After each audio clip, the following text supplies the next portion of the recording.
واؤ کی جگہ پہ سما کی تبدیلی کا حکم دیا گیا؟ اس کی ایک وجہ یہ کہ نبی پاک علیہ السلام کی مشیت چونکہ اللہ رب العزت کی مشیت کے تحت ہے، تابعۃ لمشیۃ اللہ تعالی، تو نبی کریم صلی اللہ علیہ وآلہ وسلم نے صحابہ کرام کو اللہ رب العزت کی مشیت کا ادب سکھانے کے لیے حکم دیا کہ تم پہلے اللہ کی مشیت کا تذکرہ کرو اور پھر اس کے بعد میری مشیت کا تذکرہ کرو۔ اس لیے نبی پاک علیہ السلام نے صحابہ کرام کو واو کی جگہ پہ ثم تراخی کی تبدیلی کا حکم ارشاد فرمایا۔ امام قاضی ایاز مالکی رحمۃ اللہ تعالی علیہ نے الشفا اپنی کتاب کے اندر امام ابو سلیمان خطابی جو کہ صحیح بخاری کے سب سے پہلے شارح ہیں، المتوفا 388 ہجری، ان کا قول ذکر کیا۔ امام خطابی فرماتے ہیں ارشدہم اللہ صلی اللہ علیہ وآلہ وسلم الی الادب فی تقدیم مشیت اللہ تعالی علی مشیت من سواہ، کہ نبی پاک صلی اللہ علیہ وآلہ وسلم نے صحابہ کرام کو ہدایت کی اس بات کی کہ وہ اللہ رب العزت کی مشیت کو اللہ کی مخلوق کی مشیت سے مقدم رکھیں۔ حضور نے ادب سکھانے کے لیے یہاں اللہ رب العزت کی مشیت کو اپنی مشیت سے مقدم کرنے کا حکم دیا اور کہا کہ تم پہلے اللہ کی مشیت کا ذکر کرو اور پھر ثم کے بعد میری مشیت کا تذکرہ کرنا ہے۔ شرک نہیں تھا، یہ امام نووی رحمۃ اللہ کی کتاب ہے حدیث کے ریاض الصالحین، اس میں جب وہ اسی حدیث کا تذکرہ کرتے ہیں تو اس کے اوپر باب کا عنوان یہ قائم کرتے ہیں باب کراہت قول ما شاء اللہ و شاء فلان، یعنی اس بات کے مکروہ ہونے کا بیان، شرک ہونے کا بیان نہیں، مکروہ ہونے کا بیان کہ جو شخص یہ کہے کہ ما شاء اللہ و شاء فلان، تو یہ کہنا مکروہ ہے، شرک نہیں ہے، مکروہ ہے۔ مکروہ اس لیے ہے کیونکہ نبی پاک صلی اللہ علیہ وآلہ وسلم نے ما شاء اللہ و شاء فلان کہنے سے منع فرما دیا۔ اس کی جگہ پہ نبی پاک علیہ السلام نے ما شاء اللہ ثم شاء فلان کی تلقین ارشاد فرمائی۔ تو امام نبی کے باب سے، امام ابو سلیمان الخطابی رحمہ اللہ کے بیان سے یہ بات واضح ہوئی کہ ما شاء اللہ و شاء فلان شرک نہیں تھا، بلکہ نبی پاک علیہ السلام نے تبدیلی کا حکم دیا ادب سکھانے کے لیے۔ یہ میرے ہاتھ میں فتح الباری شرح صحیح بخاری کی جلد نمبر 11 ہے، حدیث نمبر 6653 ہے صحیح بخاری کی۔ امام بخاری نے باب قائم کیا ہے باب لا یقول ما شاء اللہ و شئت وهل یقول انا باللہ ثم بک، یعنی اس بات کا بیان کہ کیا جو نا وہ اس بات کا بیان کہ ما شاء اللہ و شئت نہ کہے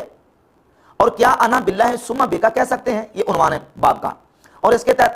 6653 نمبر حدیث لے کے کہ جب ایک فرشتہ 3 بندوں کی آزمائش کے لیے آیا اور اس نے آ کے کہا کہ تقطعت بی الحبال فلا بلاغ لی الا باللہ ثم بک، کہ میرے روزی کمانے کے سارے اسباب منقطع ہو چکے ہیں اور میرے پاس اب کوئی آسرا نہیں ہے سوائے اللہ کے آسرے کے، پھر تمہارے آسرے کے، الا باللہ ثم بک، یعنی اللہ کا آسرا ہے پھر تمہارا آسرا ہے۔ امام ابن حجر اسقلانی فرماتے ہیں انما اراد البخاری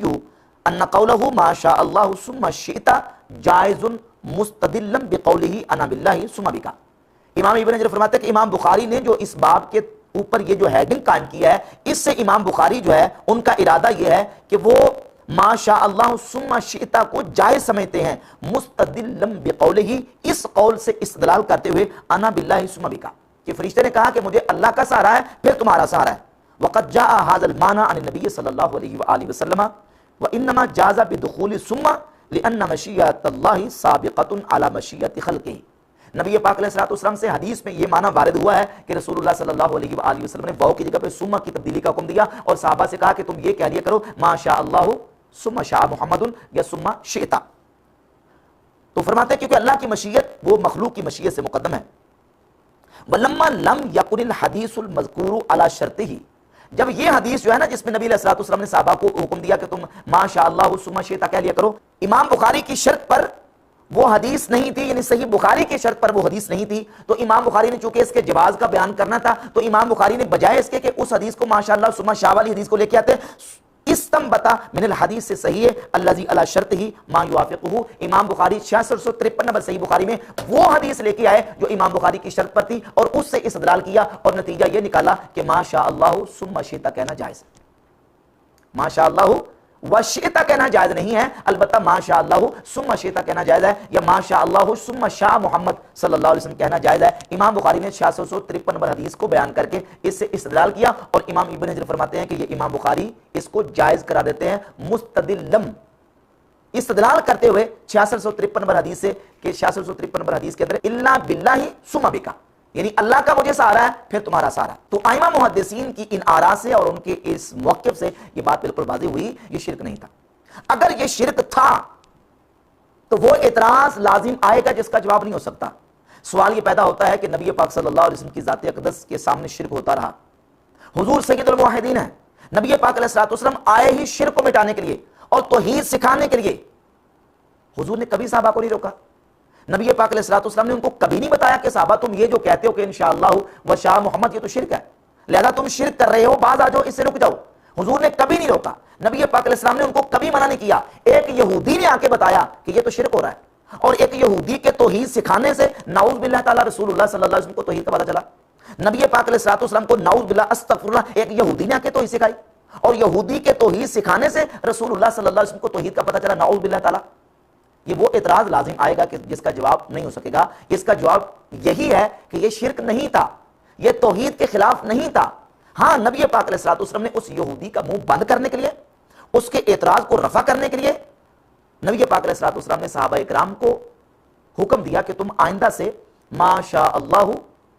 و شاء محمد کی جگہ پہ ما شاء اللہ ثم شاء محمد کہہ لیا کرو۔ ایک تو اللہ کی مشیت مقدم ہو جائے گی، اور اللہ کی مخلوق کی مشیت اللہ کی مشیت کے تحت آ جائے گی۔ اللہ رب العزت کی مشیت کا ادب کرتے ہوئے اللہ کی مشیت کو مقدم کرو، اور ثم تراخی کے ساتھ پھر شاء محمد کہہ لیا کرو، ثم شاء محمد۔ ایک تو یہ، اور دوسرا یہ کہ اس یہودی کا منہ بند ہو جائے اور اس کو اعتراض کرنے کی مجال باقی نہ رہے۔ یہ اس کا سب سے بہترین جواب ہے۔ اگر اس کو شرک قرار دیا جائے تو پھر اعتراض یہ لازم آئے گا کہ نبی پاک علیہ الصلوۃ والسلام کے سامنے شرک ہوتا رہا تو حضور نے شرک سے منع کیوں نہیں کیا؟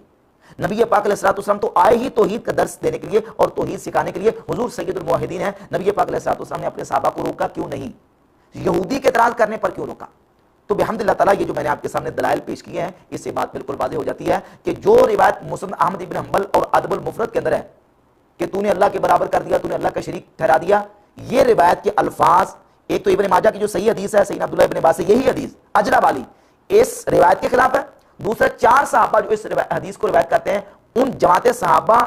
کا جو بیان کردہ واقعہ اور بیان کردہ روایت ہے اس کو بھی خلاف ہے۔ یہ حصہ قابل احتجاج نہیں ہے۔ قابل احتجاج یہ ہے کہ جس میں نبی پاک صلی اللہ علیہ وسلم نے صحابہ اکرام کو واو کی تبدیلی کے ساتھ ثم تراخی کی جو نا وہ اس کی جگہ پہ ایڈ کرنے کا حکم